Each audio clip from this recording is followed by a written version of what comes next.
오늘은 생명에 들어가는 길이라는 제목으로 하나님의 말씀을 상고하겠습니다. 예수님께 한 부자 청년이 와서 묻죠.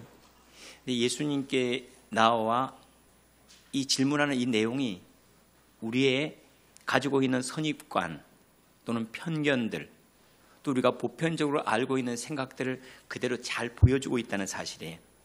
우리도 천국을 이렇게 생각하고 이 청년과 별로 다를 게 별로 없습니다. 그래서 우리 청년의 이 질문 속에 정말로 나는 어떤 대답을 가지고 살아가는가 살피면서 우리 주님의 음성에 귀를 기울일 수 있기를 바랍니다. 한 청년이 왔는데 그는 참 부자예요. 부자임에도 불구하고 그 부유함으로 해결할 수 없는 일들이 늘 따라다니죠. 우리가 돈이 많다고 해서 우리 장래를 담보할 수 있는 건 아니거든요.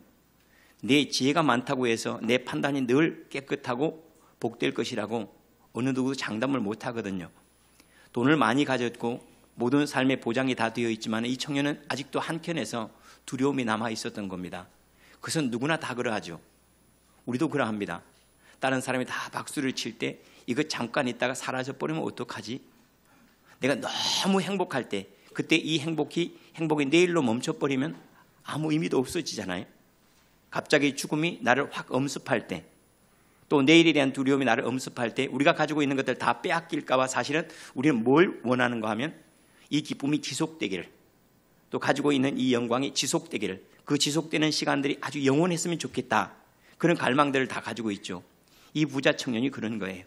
모든 것들을 다 가졌는데 아직도 이것을 정말로 내일도 모레도 글피도 끊임없이 이것을 지속할 수 있을까 자신이 없는 거예요. 그래서 가서 주님께 묻는 거죠. 무슨 선한 일을 하여야 영생을 얻을 수 있습니까, 선생님? 하고 물은 거예요. 선생님, 무슨 선한 일을 하여야 영생을 얻을 수 있겠습니까? 라고 물을 수 있는 선생이 있다는 것이 사실 제일 감사한 일이죠. 우리 삶의 문제를 가지고 와서 누군가에 질문할 수 있다는 것, 그건 정말 복된 겁니다. 이 청년은 그래도 다른 데 묻지 않냐고 예수님께만 물었으니까 첫 번째는 참 잘한 겁니다. 그때 예수님께서 말씀을 하시죠. 어찌하여 선한 일을 내게 묻느냐. 이 말 안에는 예수님은 어떤 일은 선하고 어떤 일은 악하고 이런 일들, 선행의 리스트를 너희들에게 보여주러 온 것 아니라는 얘기죠. 예수님은 선하게 사는 것을 보여주려고 오신 분이 아니세요. 선한 일은 오직 한 분이시다. 내가 생명에 들어가려면 그 계명들을 지키라. 내가 무엇을 해서 천국에 들어가고 싶고 영생을 얻고 싶으냐? 그러면 무엇을 해서 들어갈 수 있는 길이 있기는 하다는 거예요. 없는 게 아니에요. 선행을 통해서 갈 수 있는 길이 있기는 하다. 그 길은 내가 말하지 않아도 네가 알지 않느냐? 뭐죠? 계명이에요. 사실은 우리가 선한 길을 몰라서 선하게 살지 못하는 사람은 거의 없습니다. 다 어떻게 살아야 되는지 다 알아요. 답은 가지고 있는데 살지 못해서 그렇지, 알지 못해서 그런 게 아니라 선행으로 하나님의 나라 가는 것은 다 알아요. 그런데 그걸 살 수 있는 능력이 우리에게 없다는 것이, 그것이 불행이죠. 무슨 계명입니까? 예수님께서 말씀하시기를 내가 알지 않냐. 어렸을 때부터 배웠던 것, 살인하지 말아라, 간음하지 말라, 도둑질하지 말라, 거짓 증언하지 말라, 내 부모를 공경하라, 내 이웃을 내 자신과 같이 사랑하라 하신 그 계명이다. 내가 선행을 통해서 천국에 들어가고 영생을 얻으려면, 그러면 내가 익히 알고 배웠던 것, 그 계명 지키면 된다 그래. 이 청년이 참 대단해요. 이 모든 것을 내가 지켰사온데 아직도 무엇이 부족합니까? 라고 물어요. 이 모든 것을 다 지켜왔는데 아직도 무엇이 부족합니까? 오늘 성경에 나타나지 않았지만 다른 성경의 같은 사건을 이렇게 기록을 합니다. 그를 예수님께서 좋게 보셨다고 그래요. 얼마나 기뻤겠습니까? 어렸을 때부터 다른 죄 짓지 않냐고 하나님 말씀을 몸부림치고 지키려고 했던 사람이 있다면 얼마나 보시기에 좋았겠어요. 그때 예수님께서 다시 말씀을 하세요. 내가 그래도 부족해서 좀 더 온전해지고자 하냐? 내가 온전하고자 할진대 가서 내 소유를 팔아 가난한 자들에게 주라. 이 부자라고 그랬어요. 소유를 다 팔아서 가난한 자들에게 주고, 그리고 너는 나를 따르라. 그리하면 그 다음에 예수님이 하신 말씀이 중요해요. 하늘에서 보화가 내게 있으리라. 내가 하늘의 것을 원하냐? 이 땅의 것으로는 내가 얻을 수 없다. 이거 포기하고 하늘의 것을 따르라는 거죠. 그때 하늘의 보화가 있을 거예요. 땅의 재물을 버리고 나를 따르면 하늘의 보화예요. 이건 땅의 보화가 아니에요. 하늘의 보화가 내게 있을 것이다. 그 청년이 이 말씀을 들으니까 모든 소유를 다 팔고 따라간다는 게 쉬운 일이 아니잖아요. 오늘 말씀에 근심하며 재물이 많음으로 근심하며 갔다 그래요. 다 그렇게 한 번쯤은 해보고 싶죠. 주님 따르는데 재물이 걱정될 만큼 좀 많았으면 하는 소망 다 있지 않습니까? 그렇죠. 저도 한번 그런 걱정 한번 해봤어요. 돈이 너무 많아서 어떡하지? 야, 어떤 은행에 집어넣을까? 돈이 너무 많아서 이 은행이 감당할 수 있을까? 그런 걱정을 좀 하고 싶어요. 이거 몇 톤 트럭을 불러야지 이거 싣고 갈까? 야, 이 돈이 너무 많아가지고 내가 너무 불안하다. 막 좀 그런 불안이라 좀 느끼고 싶죠. 안 느끼고 싶습니까? 근데 이 청년이 재물이 너무 많아. 우리가 그렇게 부러워하던 그런 근심을 가진 거예요. 근심이 많아 돌아갔다고 그랬어요. 이 모든 상황을 예수님께서 보시고 정리를 해주세요. 내가 진실로 너에게 말하는데 부자는 천국에 들어가기가 참 어렵다. 다시 너에게 말하는데 낙타가 바늘기로 들어가는 것이 부자가 하나님의 나라에 들어가는 것보다 쉽다 그래요. 그럼 거의 불가능하다는 얘기죠. 낙타가 바늘기로 들어가는 것도 불가능한 일인데 그것보다 더 어렵다면 완전히 불가능한 일 아닙니까?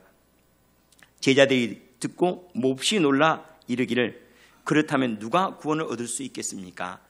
여기 안에는 유대인들의 의식이 깔려 있어요. 무슨 의식이냐 하면 유대인들은 매우 현실주의자들이에요. 그리고 현세주의자들이에요. 그들은 이 땅에서 부자는 하나님의 사랑을 입은 자라고 여겼어요. 이 땅에서 가난하면요, 그들은 하나님의 미움을 받은 사람들이에요. 그런데 이렇게 하나님의 사랑을 입은 부자가 천국에 못 들어가면 그러면 가난한 사람 절대 못 들어가는 거예요. 그런 의식이 깔려 있는 거예요. 이렇게 율법 잘 지켰을 뿐만 아니라 하나님의 사랑을 입어서 이렇게 부자가 됐는데도 불구하고 천국 못 들어간다면 이렇게 지지리도 가난한 우리는 어떻게 천국에 들어간단 말입니까? 하는 것들이 깔려 있는 거예요. 누가 구원을 얻을 수 있겠습니까? 예수님께서 하신 말씀이 사람으로는 할 수 없는 일이다 그래. 천국에 들어가거나 영생을 얻는 일은 사람으로 하는 게 아니란다. 그 다음에 답이 나와 있죠. 하나님으로 하는 일이다. 그러므로 하나님으로서는 다 하실 수 있느니라 라고 말씀을 하세요. 하나님으로 하는 것. 결국 생명에 들어가는 길은 하나님으로 가는 길이라 얘기하죠. 이 이야기는 우리가 교회를 다니면서 많이 들었을 거예요. 특별히 많이 찔렸을 거예요. 왜냐하면 나는 재물을 사랑하는데 그런데 나는 부자인가 아닌가? 나는 정말 부자 아닌가? 우리는 보통 돈을 많이 가진 사람들이 성경에 얘기하고 있는 부자라고 생각해요. 부자는 돈을 많이 가진 사람이 부자가 아니라 성경에 얘기하고 있는 부자는 돈을 많이 의지하고 있는 사람이 부자예요. 돈을 많이 의지하고 있는 사람. 그러니까 가난한 사람 중에서 돈을 많이 의지하는 사람이 있어요. 막 돈만 하면 어떻게 할 줄을 모르는 사람들. 그가 더 부자예요. 왜냐하면 그것 때문에 사실은 주님을 버릴 수가 있기 때문에 하나님보다 돈을 더 많이 의지하고 있는 사람. 그가 부자예요. 그러니까 여기는 부자가 꽤 많은 편이에요. 우리 교회는. 지금까지 생각했던 부자는 우리 교회에 별로 없어요. 근심할 만큼 그렇게 부자는 별로 없어요. 아니 거의 없어요. 아니 아예 없어요. 제가 알기로는 없어요. 그런데 다시 정의를 내려서 정말로 주님보다도 돈을 더 사랑하고 더 의지하는 사람은 많아요. 이 부자는 하나님의 나라에 못 들어간다라고 말씀을 하세요. 오늘은 두 가지 맥락에서 하나님 말씀을 상고하겠습니다. 하나는 사실은 이 질문은 우문현답이에요. 이 청년이 와서 예수에게 질문한 것 자체가 전제가 잘못되어 있어요. 어떤 전제가 잘못되었고 질문이 왜 잘못되었는가, 여기에 대한 문제 하나. 또 한편으로는 그렇다면 예수님께서는 이 우문에 어떻게 현답을 하셨는가, 어떻게 지혜롭게 말씀을 하셨는가, 이 둘로 나누어서 하나님 말씀을 상고하려고 합니다. 먼저 이 우문, 왜 이 질문이 어리석은가, 이미 전제를 가지고 있어요. 영생에 들어가려면 어떻게 선한 일을 행해야 됩니까? 무슨 선한 일을 행해야 됩니까? 라고 말씀을 하고 있어요. 예, 그렇죠? 예, 지금 이거는 다른 사람을 끄라는 얘기예요. 그죠? 전제가 뭐죠? 천국에 들어가고 영생을 얻으려면 선한 일을 행해야 된다는 전제가 깔려 있어요. 그래서 내가 무슨 선한 일을 더 해야 됩니까? 라고 무슨 선한 일을 찾고 있는 거예요. 영생을 얻는 길이 뭐냐라고 딱 물어버리면 좋은데 이미 이 사람은 생각하고 있는 딱 개념이 있어요. 선한 일을 해야 천국 간다. 선한 일을 해야 영생을 얻는다 하는 이 개념을 가지고 있는 예수님께 이걸 딱 나눠버리신 거예요. 내가 선한 것에 대해서 묻는다면 계명을 봐라. 내가 영생을 얻고자 하느냐? 그러면 나를 따르라는 것 하나와 또 하나가 뭐죠? 하나님으로 하는 거다라는 거 두 가지를 얘기하고 있어요. 이 질문을 예수님께 야 너는 왜 두 가지 질문을 섞어서 말을 하냐? 질문이 다른 거다. 선하게 사는 것을 묻는다면 율법이 얘기하는 거고 영생을 얻고자 하는 것은 나를 따르는 것과 하나님이 하시는 것이다라고 딱 나누어서 말씀을 하시니까 우문과 현답인 거죠. 또 하나 있습니다. 이 청년이 착각을 하고 있는 게 뭐냐면 이런 거예요. 좋은 대학, 정말로 남들이 생각하는 유명한 대학에 들어간 사람에게 와서 물어요. 당신은 무엇을 공부해서 어떻게 공부해서 이러한 좋은 대학에 왔습니까? 라고 묻는 것처럼 지금 이 청년이 예수님께 그렇게 묻는 거예요. 당신은 지금 영생이 있는 것 같고 하나님의 아들인 것 같은데 선한 선생님이요. 어떻게 그렇게 됐어요? 도대체 무슨 선한 일을 해서 하나님의 아들이 되고 영생을 얻게 된 거예요? 그 비법 좀 가르쳐 주세요. 이렇게 묻는 거예요. 그러니까 이 착각을 하고 있는 거예요. 예수님이 뭐 때문에요? 하나님의 아들이 된 것이 예수님이 착하게 사셔서 하나님의 아들이 되셨고 선생이 되셨다고 착각한 거예요. 그 착각에서 비롯된 것이 질문인 거예요. 그런데 그거 아세요? 예수님은 선한 일이 무엇인지를 가르치거나 선한 사람을 만들기 위해서 오신 분이 아니라는 것. 다시 말하면 예수님은 우리의 행동을 교정하기 위해서 오신 분이 아니세요. 행동을 교정하러 오셨다면 예수님은 교육자죠. 교육자는 행동을 교정하는 사람이거든요. 그럼 예수님은 뭘 바꾸러 오셨는가? 존재를 바꾸러 오셨어요. 존재를. 죄인을 의인되게, 멸망받을 자를 구원받을 자로, 마귀의 자식을 하나님의 자녀되게 하는 것, 이게 존재의 문제예요. 뭐 선한 일 하나 더 하냐 못하느냐, 그는 선한 일을 많이 해서 적게 해서, 이런 차원의 얘기 아니에요. 완전히 사람이 달라지는 것, 사람 바꾸러 오신 거예요. 사람. 그러니까 이 청년은 착각을 한 거죠. 예수님께서 바꾸러 오신 것이 행동인 줄 안 거예요.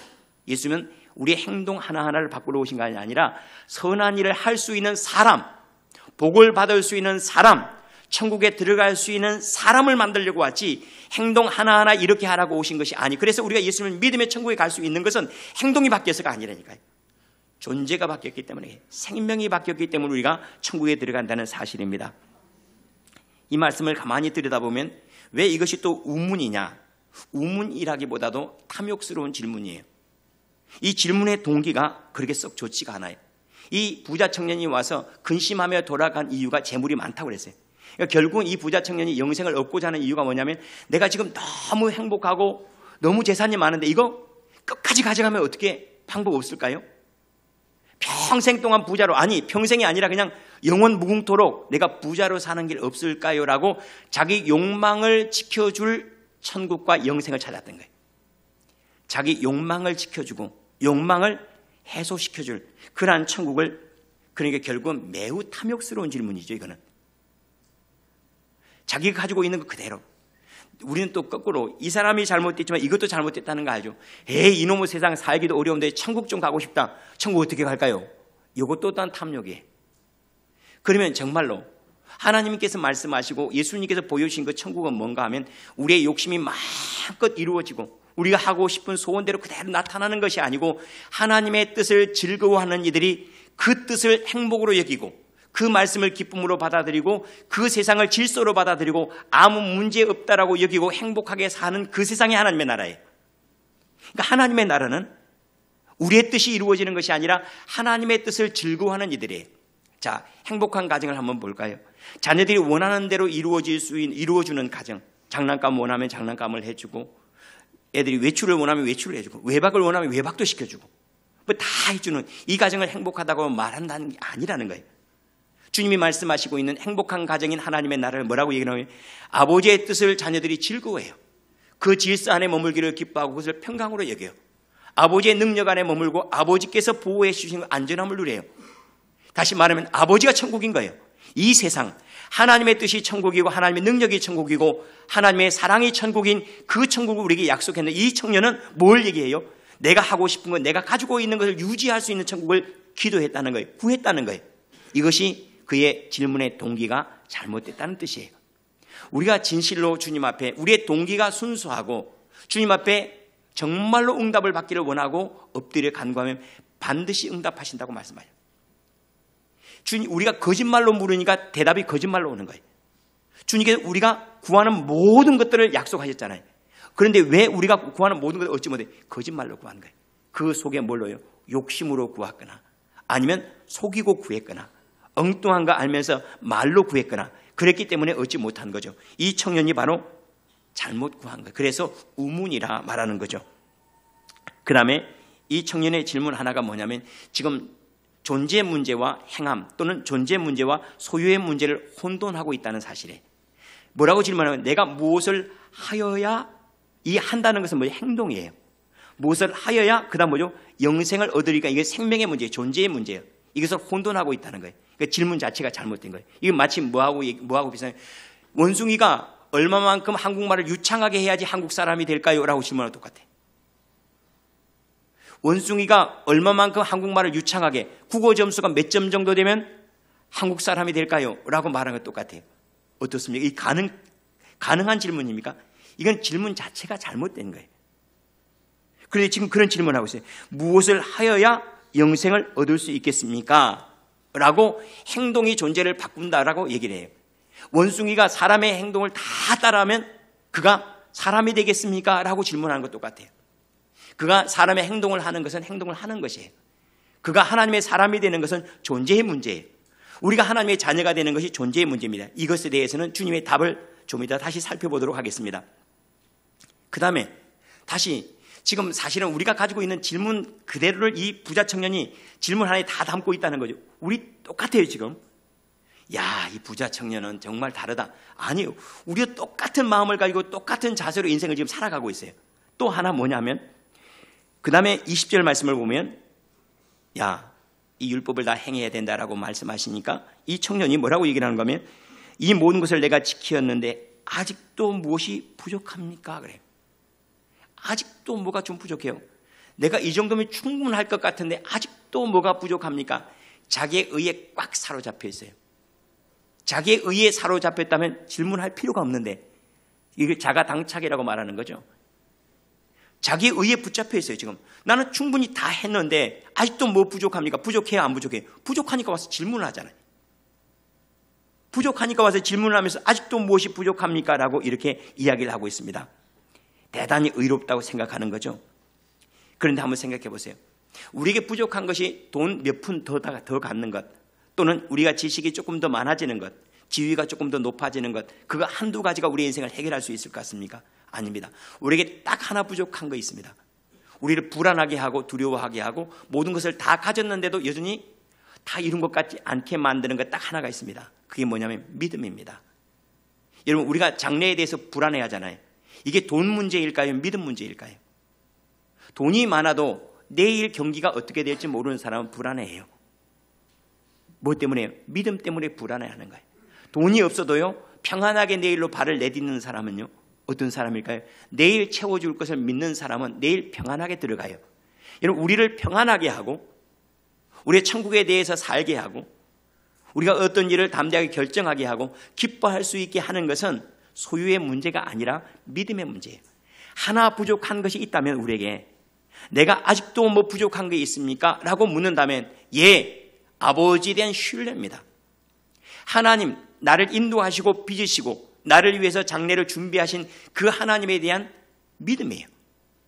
마지막 우리가 죽음의 강을 건너갈 때 재물이 우리를 보니 담대하게 만들까요? 아니면 우리가 선하게 살았던 것이 담대하게 죽음의 강을 건너가게 할까요? 천만의 말씀입니다. 내가 한 발짝 내디딜 때 주님께서 나를 지켜주실 것이라는 믿음이에요. 우리가 오늘 저녁에 잠을 자는 문제도 마찬가지예요. 주님께 사랑하는 자에게 평안한 잠을 주신다고 말씀해요. 우리가 평안하게 잠을 잘 수 있는 것도 믿음 때문에 잠을 자는 거예요. 믿음이 없다면요 우리는 불안해 잠도 못 자요. 삶 전부가 모든 것들이 다 갖추어 있더라도 거기에 믿음이 빠져버리면 이것이 마치 모래성과 같아서 전혀 우리에게 유익하지가 않다는 거예요. 그러나 감사하게도 우리의 부족하고 연약한 부분이 있더라도 그 가운데 믿음이 흘러가기 시작하면 그것이 마치 견고한 시멘트를 만들어서 콘크리트 집을 이루는 것처럼 그 믿음이 우리를 견고하게 해요. 먹는 것을 통해서 그리스도를 의지하고 보는 것을 통해서 주님의 나라를 소망하게 돼요. 점점 그러는 거죠. 우리에게 하나 부족한 것이 있다면 부자도 갖지 못하는 것 이렇게 모든 의를 이루어도 마지막에 아직도 뭐가 부족하다고 여기는 바로 이것이 있다면 그것은 바로 믿음입니다. 그래서 주님께서 우리에게 오신 것은 하나님에 대한 믿음을 예수님을 통해서 갖게 하시려고 해요. 그래서 그분은 아무것도 갖지 않으셔도 능력을 행하시고 아무것도 소유하지 않으셔도 지혜를 말씀하셨어요. 왜요? 아버지를 믿는 그 믿음 안에서 모든 것들을 살아갈 수 있다는 걸 우리에게 그대로 보여주신 것이죠. 그 다음에 마지막으로 하나 더, 이 질문하는 질문이 우문인 것처럼, 잘못된 질문인 것처럼, 또한 그 질문을 듣고 고개를 끄덕이면서 옆에서 듣고 또 질문을 하는 사람들도 잘못된 게 있어요. 제자들도 마찬가지예요. 그 잘못이 뭐냐면은 이 소유가 우리의 존재를 증명해 줄 거라고 막연하게 믿는 믿음이에요. 다시 말하면 이 부자가 천국에 못 들어간다면 그건 누가 들어가겠습니까? 라는 이 질문 안에는 벌써 이 부자가 된 것이 그가 하나님의 아들이라는 걸 증명해 준다고 생각하고 있는 거예요. 그가 얼마만큼 하나님의 은혜를 입었으면 교회가 그렇게 부흥을 했을까? 보통 그러죠. 여러분, 저보다는 우리 교회가 큰 목사님이 훨씬 더 하나님의 사랑을 많이 입었다고 그렇게 생각하죠. 그런 것 같은데요. 제가 질문하니까 아니라고 대답을 하는데, 여러분들보다는 돈을 많이 번 사람이 하나님의 사랑을 입었다고 생각하잖아요. 그렇지 않습니까? 지위가 낮은 사람보다도 지위가 높은 사람들이 하나님의 사랑을 입었다고 생각하지 않습니까? 다시 말하면 우리의 소유가 우리의 존재를 증명해 준다고, 담보해 준다고, 증거가 된다고 이렇게 착각하고 산다는 거예요. 그래, 하나님이 나를 사랑하시니까 내가 부자고, 하나님이 나를 사랑하시니까 내가 건강하고, 하나님이 나를 사랑하시니까 내가 사랑을 입을 만하니까, 천만의 말씀이라는 거예요. 그게 아닙니다. 우리의 어떤 소유도 우리가 높아졌다 낮아졌다 많이 가졌다 적게 가졌다 하는 것은 우리가 구원받았다 구원받지 못했다, 우리가 하나님의 아들이 아니라는 걸 증명하지 못해요. 왜냐하면 믿지 않는 사람들 가운데 건강한 사람 많거든요. 믿지 않는 사람들 가운데도요, 지위가 높은 사람들 많아요. 아니, 더 많을지 모르죠. 믿지 않는 사람들 가운데도 형통하다고 말하는 사람, 한 번도 실패를 경험하지 못했다고 말하는 사람 얼마나 많아요. 그것이 우리의 존재를 증명해내지 못하는데, 그런데 유대인들은 매우 현실주의자들이어서 그것을 증명해주는 생각했던 거예요. 그러니까 부자도 못 들어가는데 하나님의 사랑을 입고 지금도 복 받아서 이렇게 사는 사람도 천국을 못 들어가면, 지금도 복을 못 받아가지고 내가 삐그덕삐그덕 하고 사는 인생이 어떻게 천국에 들어갈 수 있겠습니까? 라고 두려움을 갖게 된 거예요. 우리의 어떤 소유도 우리의 존재를 증명해내지 못합니다. 그리고 담보해 주지도 못해요. 자, 그렇다면 이러한 상황에서 주님께서는 뭐라고 대답을 하시는가? 선한 일은 차치하고 이제, 그죠? 선하다 악하다 선한 일은 뭐냐 하는 것은 율법에 물어봐라. 내가 어렸을 때부터 배워온 것, 부모 공경하고 이웃 사랑하고 살인하지 말고 간음하지 말고 도둑질하지 말고, 여기에 선한 것이 무엇인지 다 알고 있다, 배워왔다. 그러면 이거 접어두고 그러면 영생을 어떻게 얻겠습니까? 라는 질문에 주님은 대답을 하세요. 모든 소유를 팔아 가난한 자에게 나눠주고 는 나를 따르라. 여러분, 이 말씀을 읽을 때 어디에 주로 중점을 둬요? 우리가 가지고 있는 것에 중점을 둬요. 내 모든 소유를 팔아 가난한 자에게 나눠주고, 이게 너무 크게 들리는 거예요. 그렇죠? 이게 너무 크게 들려요. 세상에, 그럼 팔게 이제 전답을 팔아야 되고 자식 새끼 다 팔아야 되고 팔 거 다 팔. 그러니까 그 다음 말이 안 들려요. 나를 따르라는 말이 안 들려요. 왜 이 사람에게는 소유를 얘기했을까요? 이 사람에게 지금 붙잡힌 것이 소유이기 때문에. 어떤 사람 지식에 붙잡혀 있는 사람 많아요. 주님을 따르는 데 장애가 되기 때문에 나를 따르라 그래요. 영생을 얻으려면 나를 따르라 하고 주님이 말씀을 하세요. 자, 영생을 얻는 길, 첫 번째로 주님이 말씀하신 것이 뭐냐면 나를 따르라는 거예요.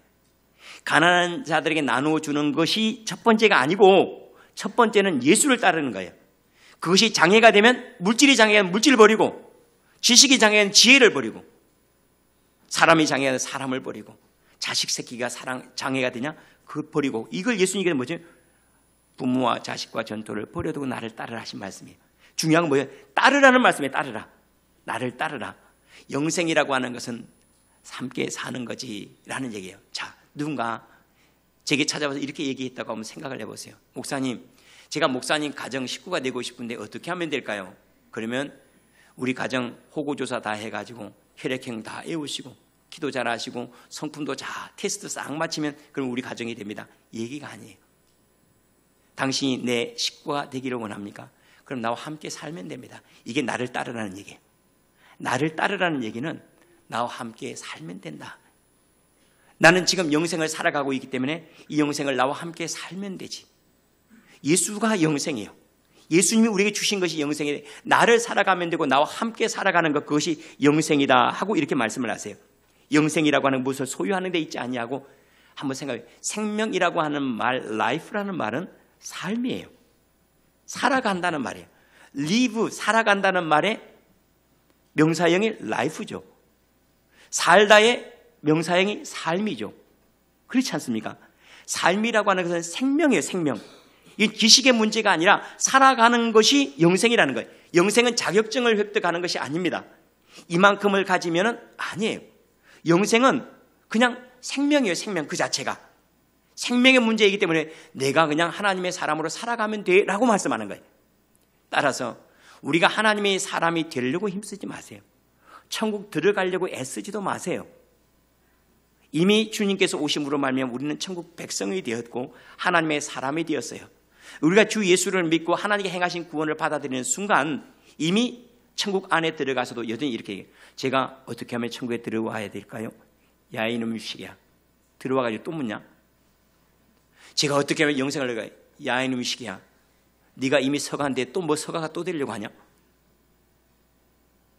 이미 우리 안에 그리스도의 생명이 있다면 뭐냐고? 그 생명은 살아가는 것이 천국이라는 거예요. 영원한 생명, 하나님의 사람으로 살아가는 것. 우리는 늘 시험을 쳐서 뭔가 들어가려고 해요. 그러니까 뭐 체육관 빌려서 줄 쫙 맞춰가지고 14만 4천이 돼가지고 시험 학기. 그러면 여기 못 들어갈 사람 많죠. 머리가 안 돼서. 그렇죠. 그게 아니라니까요. 생명은 삶이에요. 살아가는 거예요. 우리가 하나님의 사람으로 살아가는 것. 그리스도의 사람으로 살아가는 걸 한번 보십시오. 이 나무가 어떻게 해서 남을까요? 이 생명 안에 있기 때문에 남은 거예요. 여기에 딱 잘려주는 순간요. 얘는 나무가 아니라 장작이요. 붙어 있는 동안 생명이라니까요. 우리가 그리스도와 함께 사는 동안 그리스도의 말씀을 살고 그 은혜를 사는 동안 그리스도와 더불어 왕노릇할 것이요 라는 것이 생명의 문제인데 나는 이 나무에 대한 지식을 다 가지고 있어요. 그런다고 내가 나무가 됩니까? 이게 우리가 가지고 있는 지식으로 구원을 받았다고 착각하는 것과 똑같은 거예요. 내가 이게 나무가 하는 것처럼 꽃을 만들어 피워내고 뭐 하고 하면 이 나무가 됩니까? 천만의 말, 나무 속에 들어간 나무가 하나 되어서 살아가는 것, 그리스도를 따라가는 것, 이것이 생명을 얻는 길이라 라고 말씀하신 것 첫 번째요. 두 번째는 사람으로 말미암아 하는 것이 아니다. 하나님으로 말미암아 사는 것이다 라고 주님께 두 번째 말씀을 하세요. 영생이라고 하는 것은 사람으로 하는 게 아니다. 여러분, 우리가 우리 가정의 자녀로 태어날 때 우리가 결정해서 된 일입니까? 부모가 결정해서 된 일입니까? 부모가 결정한 일이에요. 아담과 하와가 가나안 땅에 들어갈 때 그때 그들이 태어나는 일 하나라도 공헌한 게 있습니까? 없어요. 우리가 태어나는 일에 왜 공헌한 거 있습니까? 우리가 하나님의 자녀가 되는 일에 우리가 공헌한 게 있습니까? 이것을 에베소 2장 8절 9절 말씀에 우리가 그 은혜로 인하여 믿음으로 말미암아 구원을 얻었나니, 우리가 그 은혜로 인하여 믿음으로 말미암아 구원을 얻었나니, 이것이 우리에게서 난 것이 아니라 어디에서 났어요? 하나님의 은혜로 말미암았느니라. 은혜로. 여러분, 우리가 태어날 때 부모님의 은혜로 태어났지, 우리가 태어날 때 우리의 능력 하나라도 거기에 들어간 거 있습니까? 우리 주님께서 우리를 위해서 십자가 질 때 우리가 거기에서 물 한 컵 주님께 드린 적이 있습니까? 우리는 거기에 공헌한 게 아무것도 없어요. 우리가 하나님의 자녀 되는 그 문제는 하나님께 내어 맡기는 거예요. 그걸 뭐라고 하죠? 하나님의 사랑이 우리를 구원했다는 거예요. 여러분, 우리가 용서받는 것이 우리가 눈물을 많이 흘려서 용서받을까요? 우리가 자녀들이 잘못했을 때 자녀들이 잘못을 용서할 눈물을 많이 흘리면 용서하고 적게 흘리면 용서하지 않고 그렇습니까? 내 자식은 용서할 수밖에 없는 거예요. 내 자식은 용서하실 수밖에 없는 거예요. 우리가 하나님의 자녀이기 때문에 용서를 받고 그분의 자녀가 되는 문제예요. 하나님의 자녀인가 그분의 사랑이 우리를 구원한 거예요. 그러면서 뭐라고 에베소 2장 9절에 우리로 하여금 뭐 하지 못하게요? 자랑하지 못하게 하려 함이라.